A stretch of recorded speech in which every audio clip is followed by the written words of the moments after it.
प्यारे बच्चों, स्वागत है आपका। आज हम इस वीक की वर्कशीट्स डिस्कस करने वाले हैं। ये क्लास 9th की वर्कशीट है, वर्कशीट नंबर 44 और ये 2 नवंबर के लिए भेजी गई है। चलिए इसको हम डिस्कस करते हैं। ये एक पैसेज है जिसको हमको पढ़ना है अच्छे से ध्यान से और उसी के बाद ही हम क्वेश्चंस के आंसर कर पाएंगे। चलिए, बहुत सिंपल सा है और आपकी जो रोज की बातें हैं उसी के ऊपर ही ये दिया गया है। पैसेज है, a school uniform is a set of standardized clothes worn in an educational institution। तो आप एक एजुकेशनल इंस्टीट्यूशन का पार्ट हैं। जो आपके स्कूल्स होते हैं उनको एजुकेशनल इंस्टीट्यूट कहा जाता है, जहाँ पे एजुकेशन दी जाती है, ऐसा institute.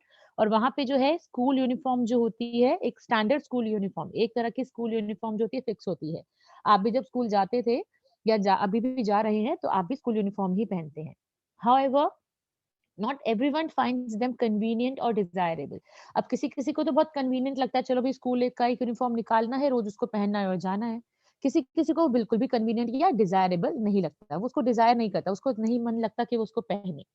And children parents have their own views, और कुछ पेरेंट्स का और कुछ चिल्ड्रन का अलग अलग व्यू है। किसी का, किसी चिल्ड्रन को अच्छा लगता है, किसी के पेरेंट को अच्छा लगता है, किसी के पेरेंट को अच्छा नहीं लगता। तो सबके अपने अपने व्यूज हैं।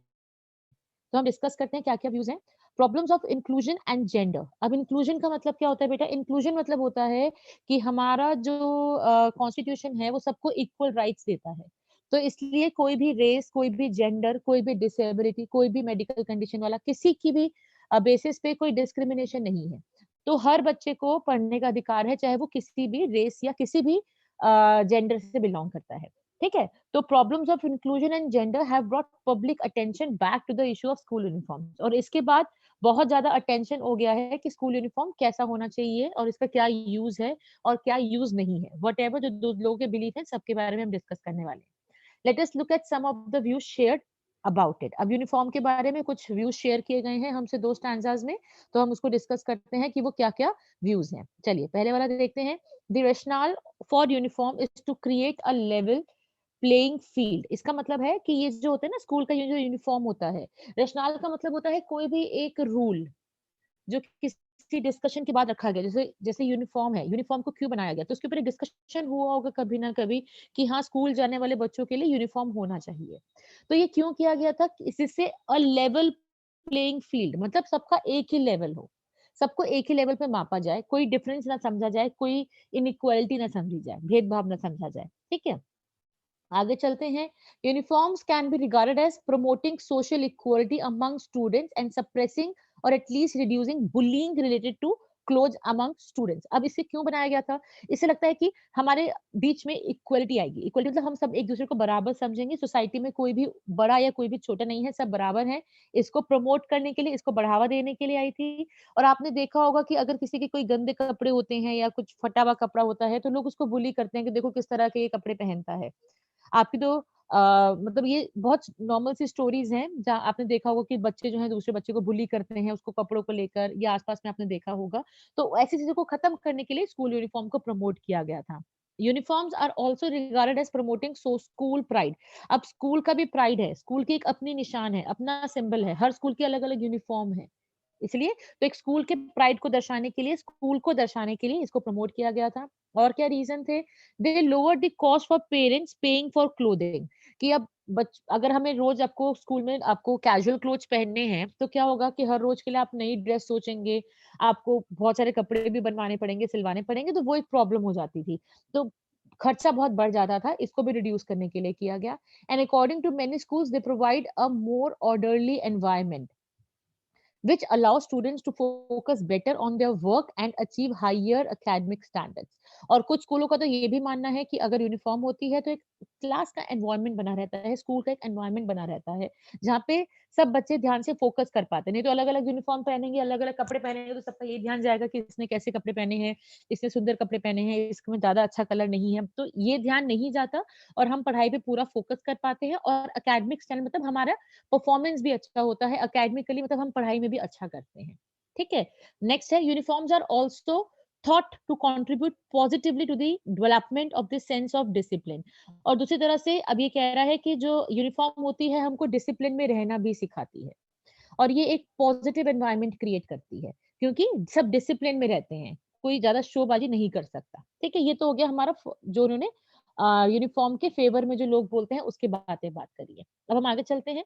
The practice however has also been criticised. Criticise मतलब किसी के बारे में बुरा भला कहना या उसके बारे में कुछ बातें करना। तो अब कुछ ऐसी भी बातें हैं जो लोग यूनिफॉर्म के अगेंस्ट जाते हैं। तो वो क्या है? वो क्या कहना चाहते हैं?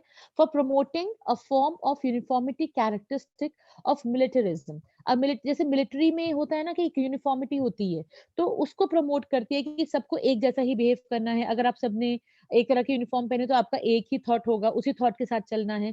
तो ये नहीं होना चाहिए ना, अगर अलग-अलग थॉट सबके होने चाहिए। ठीक है, आगे चलते हैं। Uniform suppress the right of children and young people to express themselves through clothes. अब कई बार क्या होता है, जैसे अगर आपको किसी अपने आप को एक्सप्रेस करना चाहते हैं किसी भी चीज़ के लिए, आपके कुछ व्यूज़ हैं, आप बताना चाहते हैं, लेकिन अगर आप स्कूल यूनिफ़ॉर्म में आएँगे तो आप नहीं एक्सप्रेस कर पाएँगे। अब देखिए फंक्शंस वगैरह होते हैं, जब आप कोई फैशन शो करते हैं या कुछ भी आपको कुछ प्रेज़ेंट करना होता है, तो आपको नया कपड़ा चाहिए होता है उसको प्रेज़ेंट करने के लिए कि मैं ये कहना चाहता हूँ। तो वो आप एक्सप्रेस नहीं कर पाएँगे अगर आप सिर्फ़ स्कूल यूनिफ़ॉर्म में हैं तो। इसलिए कि बच्चे अपने आप को एक्सप्रेस नहीं कर पाते हैं क्योंकि उनके पास कोई ऑप्शन नहीं बचता है, सिर्फ़ स्कूल यूनिफ़ॉर्म ही बचती है। ठीक है? Also, even if uniforms aim to promote equality, children from more affluent families they still find ways to show off their expensive and trendy garments. अभी क्या है कि चलो यूनिफॉर्म जो होता है वो प्रमोट करती है इक्वालिटी, लेकिन जो एफ्लुएंट फैमिलीज के बच्चे होते हैं, जो काफी रिच फैमिली और वेल्दी फैमिली के बच्चे होते हैं, वो फिर भी कोई ना कोई तरीका ढूंढ ही लेते हैं अपने आप को एक्सप्रेस करने का, थोड़ा सा एक्सपेंसिव चीजें यूज करके, कुछ ट्रेंडी बना के, जो हमारी रोज की यूनिफॉर्म है थोड़ा सा उसको ट्रेंडी कर लेंगे, थोड़ा-सा उसको नया स्टाइलिश कर लेंगे, तो फिर भी उनको मौका मिल ही जाता है। ठीक है? अब आपको पैराग्राफ समझ आ गया तो आप आंसर्स आप बहुत ईज़िली कर पाएँगे, लेकिन आप थोड़ा-सा पैराग्राफ पढ़ने में थोड़ा-सा टाइम लगाइए। ऐसा भी कर सकते हैं आप अपने एग्ज़ाम में पहले आप क्वेश्चन्स पढ़ लीजिए, फिर आप पैराग्राफ को पढ़िए। फिर आपको ज़्यादा अच्छे से समझ आ जाएगा कि आपको किस-किस चीज़ पे ज़्यादा ध्यान देके, किस-किस एरिया को ज़्यादा ध्यान से पढ़ना है। ठीक है? चलिए, हम क्वेश्चंस करते हैं बेटा। पहला क्वेश्चन है, select the option that is true for the following statements based on the extract. अब हमें 2 स्टेटमेंट दिया गया है। पहले हम उस स्टेटमेंट को पढ़ेंगे, उसके बाद हम 4 ऑप्शन को पढ़ेंगे और 4 ऑप्शन में से कौन सा सही बैठता है उन स्टेटमेंट्स के हिसाब से उसका हमें बताना है। School uniform lowers the money paid for clothing. ठीक है, पेरेंट्स को कम पैसा खर्चना पड़ता है क्लोथिंग पे अगर स्कूल यूनिफॉर्म होती है। ठीक है। School uniform provides a positive environment. अगर स्कूल यूनिफॉर्म होती है तो एक पॉजिटिव एनवायरनमेंट रहता है, सबका जो फोकस होता है वो स्टडीज पे रहता है, भटकता नहीं है ध्यान। अब हमें इन दोनों स्टेटमेंट के बारे में बताना है। पहला है, first is the result of two. जो सेकंड है उसका जो रिजल्ट निकलता है वो फर्स्ट सेंटेंस निकलता है। अब पॉजिटिव एनवायरनमेंट और पैसा कम खर्च करने में इसमें कोई रिलेशन नहीं है बेटा। तो इस हिसाब से हमारा पहला भी स्टेटमेंट गलत है और सेकंड भी गलत है। ठीक है ना? वो ना ही उसका रीज़न है, ना ही उसका वो रिज़ल्ट है। ठीक है? अब है, one is independent of two. दोनों अलग-अलग बातें हैं। वन अलग है, टू अलग है। ठीक है? अब वन कॉन्ट्राडिक्ट्स टू। कॉन्ट्रडिक्ट का मतलब होता है ऑपोज़िट बात करना। जैसे मैंने कहा, मैं कह रही हूँ मैं आ रही हूँ, तो दूसरा कह रहा है मैं जा रहा हूँ। ये होता है कॉन्ट्राडिक्ट। तो यहाँ पे ऐसा तो नहीं हो रहा है। एक हो रहा है कि पैसे कम लगते हैं और एक कह रहा है पॉजिटिव एनवायरनमेंट देता है। तो उसमें ऑपोज़िट बातें नहीं कह रहा है। है तो एक ही लीग की बात। लेकिन दोनों जो है वो इंडिपेंडेंट है, तो इसलिए इसका ऑप्शन क्या जाएगा बेटा? थर्ड जो आंसर है, थर्ड ऑप्शन है, इसका करेक्ट माना जाएगा। आगे नेक्स्ट देखते हैं। The rationale for school uniform is to create a level playing field means. मैंने आपको उस टाइम भी समझाया था कि अ लेवल प्लेइंग फील्ड का मतलब क्या है, कि सब एक ही सबको हम इक्वल माने, कोई अलग नहीं है। Allowing everyone to play in the field, नहीं खेलने की तो बात हो ही नहीं रही है कि सब फील्ड में खेल पाएं। Providing everyone equal opportunity to do activities, जितनी भी एक्टिविटीज हो रही हैं सबको इक्वल अपॉर्चुनिटीज मिलनी चाहिए। Everyone feels at par in a school और क्लासरूम, सबको एक ही लेवल पे रखा जाएगा, चाहे स्कूल में चाहे क्लासरूम में, कहीं पर भी स्कूल के एटमॉस्फेयर में सब एक ही लेवल पे हैं।